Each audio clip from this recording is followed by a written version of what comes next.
Halo rekan-rekan hebat, selamat datang di pelatihan singkat, teknik dan metode penyusunan risalah rapat.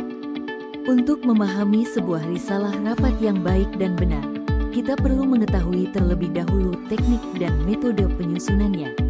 Mari kita bahas bersama. Risalah rapat disusun berdasarkan kebutuhan lembaga di DPR RI. Hal ini diatur dalam Peraturan DPR RI Nomor 1 Tahun 2020 tentang Tata Tertib, yaitu Pasal 301 Ayat 1 dan 2, serta Pasal 302 Ayat 1, yang mengatur tentang pembuatan dokumen hasil rapat.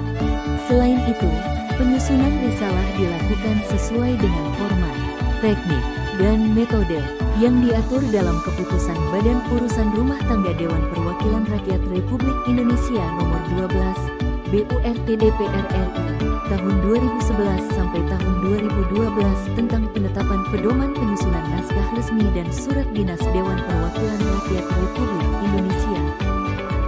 Menurut KBBI, metode adalah prosedur sistematis untuk mencapai tujuan. Sedangkan teknik adalah cara untuk mengimplementasikan metode tersebut. Dalam konteks risalah, metode adalah pengumpulan dan pengolahan informasi yang berkaitan dengan kegiatan rapat yang akan dibuat risalahnya. Sedangkan teknik merupakan pengolahan atau tindak lanjut dari hasil transkripsi yang telah diselesaikan oleh asisten perisalah legislatif. Adapun transkripsi yang dilakukan bersifat verbatim, yaitu seni mengubah kata yang diucapkan ke dalam sebuah teks sehingga pesan yang disampaikan sama persis sesuai dengan yang diucapkan. Transkripsi rapat dibuat secara lengkap dan berisi seluruh jalannya pembicaraan yang dilakukan dalam rapat. Perisalah legislatif harus memiliki kemampuan mendengar tajam dan perhatian terhadap detail pembicaraan, termasuk nada dan intonasi untuk penggunaan tanda baca yang tepat. Salah satu prinsip dalam risalah rapat adalah menuliskan satu persatu kata yang diucapkan oleh setiap pembicara rapat. Suasana dan emosi yang spesifik dalam risalah rapat sangat diperlukan oleh para pemangku kepentingan lainnya, antara lain anggota dewan, peneliti, analis, dan lain-lain. Maka dari itu, risalah juga mencatat unsur nonverbal seperti pembacaan doa, lagu kebangsaan, pemutaran video, sesi foto bersama hingga penyerahan dokumen, karena suasana dan emosi membantu pembaca memahami konteks pembicaraan secara utuh.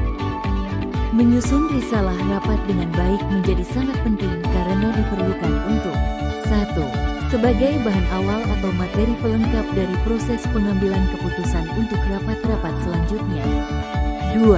Sebagai bahan pendukung atau penyusunan catatan rapat. 3. Sebagai bahan pendukung atau penyusunan laporan singkat rapat. 4. Sebagai dokumen negara. 5. Sebagai salah satu alat bukti terhadap judicial review atas gugatan yang diajukan masyarakat terhadap produk undang-undang yang dihasilkan oleh DPR RI. 6. Sebagai salah satu alat bukti terhadap kasus-kasus hukum yang terjadi. 7. Sebagai bahan kajian para akademisi atau peneliti dalam melakukan suatu penelitian. 8. Sebagai bahan informasi publik yang akurat dan akuntabel. 9. Sebagai salah satu bentuk pertanggungjawaban organisasi dalam melaksanakan tugas pokoknya. 10. Dan lain-lain. Kita telah sampai di penghujung video. Sebelumnya kita telah membahas mengenai teknik dan metode penyusunan risalah rapat. Dengan memahami metode dan teknik penyusunan risalah, kita turut menjaga akuntabilitas dan transparansi proses demokrasi. Mari jadi perisalah yang cermat, teliti, dan bertanggung jawab.